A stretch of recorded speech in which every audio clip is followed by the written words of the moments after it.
தலையில் குட்டுகளும் குட்டி வந்தோம் பிள்ளையாரே, மஞ்சளிலே பிடித்து வைத்தோம் பிள்ளையாரே.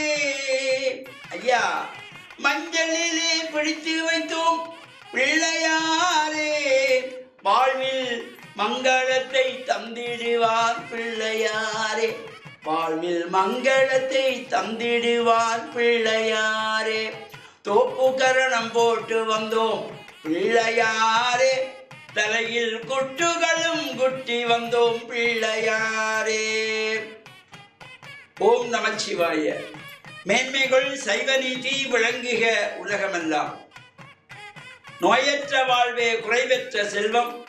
அந்த நோய் நொடி இல்லாத வாழ்வை இந்த உலக மக்கள் எல்லோரும் வாழ வேண்டும் என்று கலியுகத்தின் காந்தமல ஜோதியாகிய சபரிமலை சுவாமி ஐயப்பனுடைய திருவடிகளை சிறந்தாழ்த்தி டான் தமிழொலி ஓம் தொலைக்காட்சி நேயர்கள் அனைவருக்கும் சர்வதேச இந்து மத குறிப்பீடம் அகில இலங்கை சபரிமலை ஸ்ரீ சாஸ்தாபுரத்தின் சார்பில் இனிய வணக்கங்களும் நல்லாசிகளும்.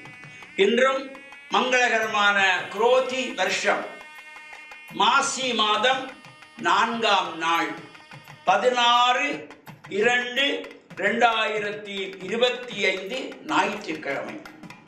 இன்று மலர்ந்திருக்கின்ற இன்றைய பொழுதும் நம் எல்லோருடைய வாழ்விலும் எல்லா விதமான சிறப்புகளும் வெற்றிகளும் கிடைக்க வேண்டும் என்று இறைவனை பிரார்த்தித்து, இன்று பானுவாரம், பானுவாசரம் என்கின்ற ஞாயிற்றுக்கிழமை. இன்றைய தினம் இந்த சூரிய பகவானை வழிபாடு செய்வதற்கு ஒரு சிறப்பு. இன்றைய தினம் இந்த விநாயக பெருமானை வேண்டி மாதங்கள் தோறும் அனுஷ்டிக்கின்றதாகிய சங்கடகர சதுர்த்தி விரதம், வளர்பிறையிலே வருகின்ற சதுர்த்தி விரதம், தேய்பிறையிலே வருவது சங்கடகர சதுர்த்தி. இன்று சங்கடகர சதுர்த்தி விரதம் பல்வேறு விநாயக பெருமான் ஆலயங்களிலும் ஏனைய விநாயக பெருமான் சன்னிதானம் உள்ள ஆலயங்களிலும் இந்த விசேஷமான பூஜை வழிபாடுகள், அபிஷேகங்கள், ஆராதனைகள் நடைபெறும். இந்த விநாயக பெருமானை நாம் இவ்வாறு வேண்டி வழிபாடுகள் செய்கின்ற பொழுது எல்லா விதமான சிறப்புகளும் நமக்கு தரக்கூடியவர். நாம் பிரார்த்தனைகள் செய்கின்ற பொழுது எங்களுடைய ஐம்புலன்களையும் ஒருவழிப்படுத்தி நாம் இறை வழிபாட்டை ஏற்படுத்த வேண்டும். இதைத்தான் பெரிய புராணத்திலே சேக்கலார் சொன்னார். சுந்தரமூர்த்தி நாயனார் எப்படி இறைவனை பிரார்த்தனை செய்தார், தில்லையம்பலத்திலே அந்த நடராஜ பெருமானை பிரார்த்தித்தார் என்ற பொழுது, இந்த 5 பேர் அறிவும் கண்களே கொள்ள அளப்பெரும் கர்ணங்கள் 4 சிந்தையாக குணமொரு 3 திருந்து சாத்திகமாக என்று அந்த ஒவ்வொரு எவ்வாறு இறைவனை வழிபட்டார், நாம் அந்த வழியை வழிபடுகின்ற பொழுது இந்த இறையரும் நமக்கு வந்து சேரும்.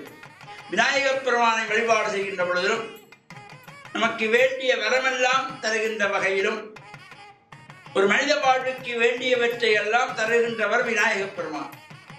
தமிழ் மூதாட்டி ஔவை அழகாக சொன்னார், விநாயகரை யார் யாரெல்லாம் நாள் தவறாமல் வழிபாடு செய்கின்றார்களோ அவர்களுக்கு வாக்கு உண்டாம், நல்ல பேச்சு திறன் கொடுக்கக்கூடியவர், நல்ல மனம் உண்டாம், நல்ல மனதை பரந்த சிந்தனையோடு கூடிய பரோபகார எண்ணங்களோடு கூடிய நல்ல மனதை, பிறருக்கு உதவி செய்கின்ற மனதை கொடுப்பான் இறைவன். வாக்குண்டாம், நல்ல மனமுண்டாம், மா மலரால் நோக்குண்டாம், மேனின் உறங்காது.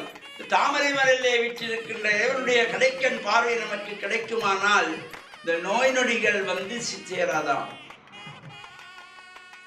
மாமலரால் நோக்குண்டாம், மேனின் உடங்காது, உடம்பிலே நோய் நொடிகள் வராது. யாருக்கு? பூக்கொண்டு துப்பார் திருமேனி தும்பிக்கையான் பாதம் தப்பாமல் சார்வார் தமக்கு. நாள் தவறாமல் யாரெல்லாம் தும்பிக்கையோருடைய விநாயக பெருமானை வழிபாடு செய்கின்றார்களோ, மலர்கள் கொண்டு சென்று பிரார்த்தனை செய்கின்றார்களோ, ஐம்புலன்களையும் ஒருவழிப்படுத்தி இறை பிரார்த்தனையில் ஈடுபடுகின்றார்களோ அவர்களுக்கு எல்லாம் கிடைக்குமா. வாக்கு உண்டாம், நல்ல மனம் உண்டாம், மாமலரால் நோக்குண்டாம், மேனி உடங்காது, பூக்கொண்டு துப்பார் திருமேனி தும்பிக்கையான் பாதம் தப்பாமல் சார்வார் தமக்கு என்கின்ற வகையிலே நாமும் இந்த சங்கடகர சதுர்த்தி நாளிலே விநாயக பெருமானை வேண்டி பிரார்த்தனைகள் செய்து நல்ல எண்ணங்களோடு இறை பிரார்த்தனையில ஈடுபட்டு உங்களுடைய கஷ்டங்கள் சங்கடங்கள் எல்லாம் தீர வேண்டும் என்று விநாயகப் பெருமானுக்கு சிதறு தேங்காய் அடித்து வழிபாடு செய்து இறையருளை பெற்று மண்ணில் நல்ல வண்ணம் வாழ டான் தமிழொலி ஓம் தொலைக்காட்சி நேயர்கள் அனைவருக்கும் சர்வதேச இந்து மத குருபீடம் அகில இலங்கை சபரிமலை ஸ்ரீ சாஸ்தாபுரத்தின் சார்பில்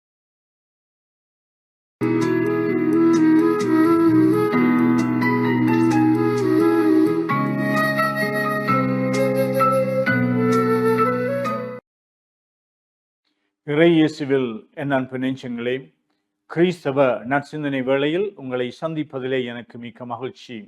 ஆண்டவர் இயேசுவின் அன்பும் அருளும் உங்கள் அனைவரோடும் இருப்பதாக.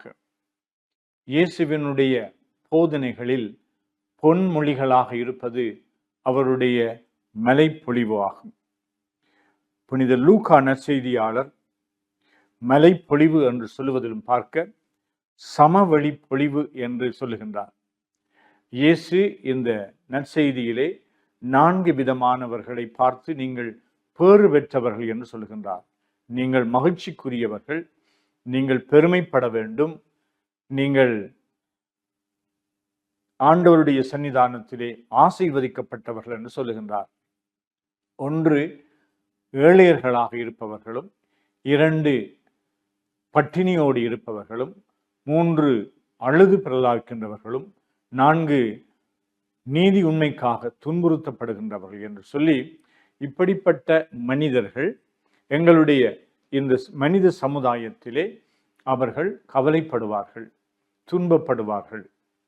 இப்படியானவர்களை பார்த்து நீங்கள் பேறு பெற்றவர்கள் என்றும், எத்தகைய ரீதியாக நீங்கள் ஆசீர்வதிக்கப்படுவீர்கள் என்பதையும், இறையாட்சி உங்களுடையது, நீங்கள் அழுதுகின்றீர்கள் ஆனால் நீங்கள் மகிழ்ச்சியாக ஆறுதல் பெறுவீர்கள். இப்படி இயேசு ஒரு முரண்பாடான மனிதனுடைய எதிர்பார்ப்புக்கு அப்பாற்பட்ட ரீதியிலே அவர் வாக்குறுதி கொடுக்கின்றார்.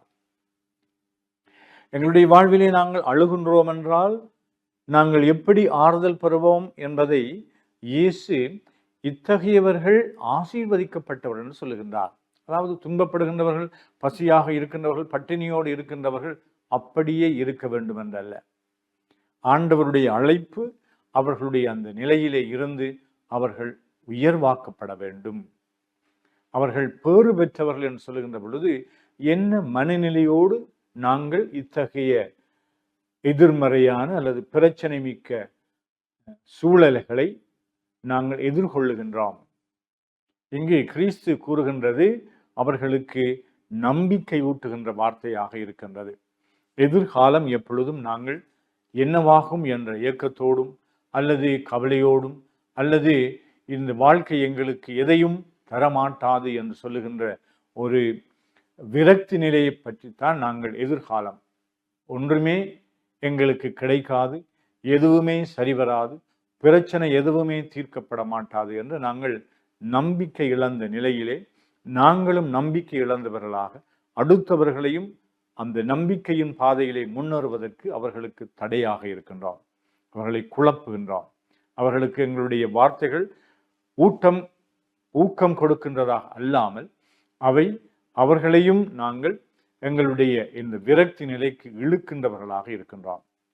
ஆனால் இயேசு இந்த மலைப்பொழிவின் பொழுது கூறிய இந்த வார்த்தைகள் ஏழையர்களுக்கும், பட்டினியோடு இருக்கின்றவர்களுக்கும், கண்ணீரோடு வாழுகின்றவர்களுக்கும், இன்னும் பல்வேறு உண்மைக்கு நீதிக்காக உழைக்கின்ற பொழுது பெறுகின்ற துன்புறுத்தல்களுக்கும், இப்படிப்பட்ட மனிதர்கள் எல்லோருக்கும் இயேசு ஆறுதல் வார்த்தைகள் கூறுகின்றார்.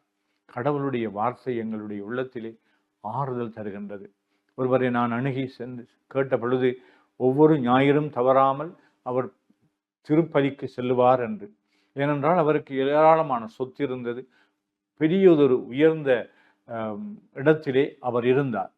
அவருக்கு குறையில்லாதவராக இருந்தாலும் அவர் சொன்னார், தான் ஆலயத்திற்கு செல்லுகின்ற பொழுது அமைதியை அனுபவிப்பதாக, ஒரு விதமான சமாதானமாகவும் சந்தோஷமாகவும் வாழ்வதற்கு அங்கு வழி பறக்கின்றதாகவும் சொன்னார். எனவே நாங்கள் இறைவனை நாடுகின்ற பொழுது இறைவன் எங்களை தேற்றுவார். பெரும் சுமை சுமந்து சோர்ந்திருப்போரே என்னிடம் வாருங்கள், நான் உங்களை தேற்றுவேன் என்று கூறுகின்ற ஆண்டவரிலே எங்களுடைய நம்பிக்கையை வைத்துக் கொள்வோமாக. ஆமென்.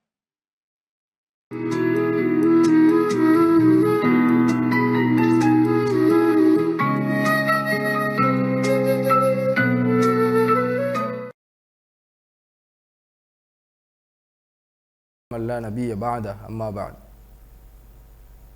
கண்ணியமான அன்பார்ந்த நேயர்களே, இஸ்லாமிய சகோதரர்களே, நல்லுள்ளங்களே, எங்களுடைய வாழ்க்கையில் எங்களுடைய செயற்பாடுகள் எதுவாக இருந்த போதிலும் அது இறைவனால் அல்லாஹு தாலாவால் நமக்கு வழங்கப்பட்ட பேருபகாரம் நேமத்திலிருந்து கொடுக்கப்பட்டதாக காணப்படுகின்றது.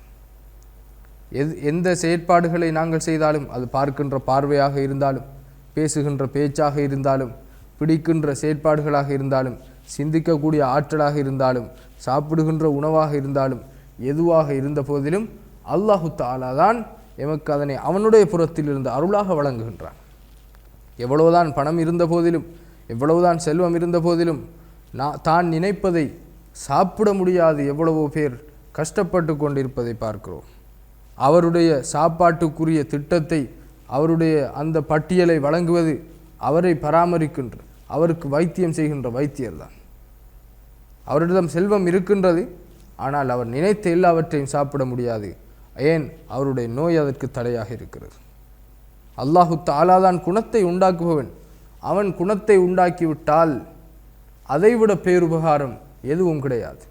எனவே பணம் இருக்கிறது என்பது ஒரு பெரியொரு முன்னேற்றம் அல்ல.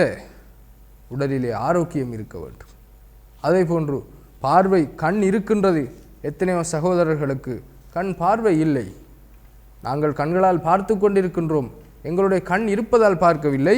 பார்க்கக்கூடிய கட்புலனாகும் சக்தியை அல்லாஹு தஆலா வழங்கி இருப்பதன் காரணமாக எங்களுக்கு நாங்கள் பார்க்கக்கூடிய காட்சிகள் புலனாகின்றன. பேசக்கூடிய மொழி, கேட்கக்கூடிய ஆற்றல், இவை எல்லாம் அல்லாஹ்வின் புறத்தில் இருந்து வழங்கப்பட்டு, முக்கியமாக இங்கு நான் பேச எடுத்துக்கொண்ட விடயம் என்னவென்று சொன்னால், ஒருவனுடைய உடல் ஆரோக்கியத்திற்கு அடிப்படையானது அவனுடைய உறக்கம். தூக்கம் ஒரு முக்கியமான ஒரு அருளாக இருக்கின்றது. அல்லாஹு தஆலா அதனை அவனுடைய புறத்தில் இருந்து வழங்குகின்றான்.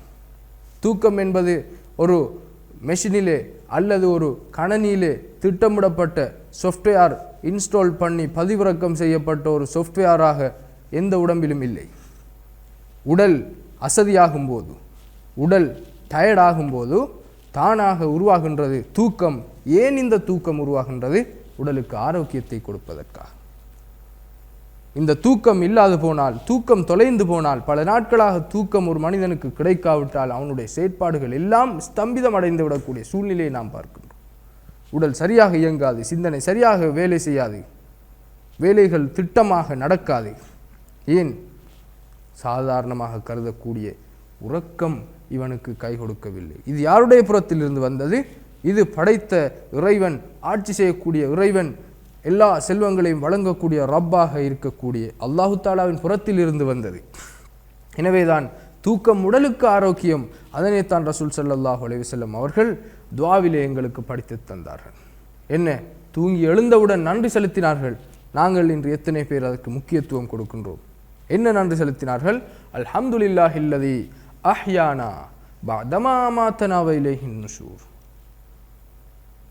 அல்ஹம்துலில்லா, எல்லா புகழும் அல்லாஹுக்கே. அஹ்யானா பஅதமா அமாதனா, எங்களை சிறு தூக்கத்திலிருந்து, சிறு உயிர் பிரிதலில் இருந்து அல்லாஹு தஆலா எங்களுக்கு மீண்டும் உயிரை தந்தான். அவனுக்கே எல்லா புகழும். அவனே ஆரோக்கியத்தை உண்டாக்கினான். அல்ஹம்துலில்லாஹில்லதி ரத்த அலைய ரூஹி, உயிரை மீட்டு தந்தவன்.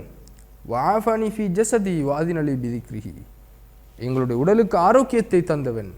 வஅதினலி பிதிக்ரி, அவனை நினைத்து நன்றி செலுத்துவதற்கு கூட அருள் புரிந்தவன். அவனுக்கு எல்லா புகழும் என்ற துஆவை கற்றுத்தந்தார். எனவே இந்த விடயங்களை வாழ்வில் நாங்கள் கொண்டு வந்து செயற்படுத்தி அல்லாஹ்வின் திருப்பொருத்தத்தை பெற்ற நல்லடியார்களாக அல்லாஹ் நாம் அனைவரையும் ஆக்க அருள் புரிவானாக. வாஹிர் தஅவானா அல்ஹம்துலில்லாஹி ரப்பில் ஆலமீன்.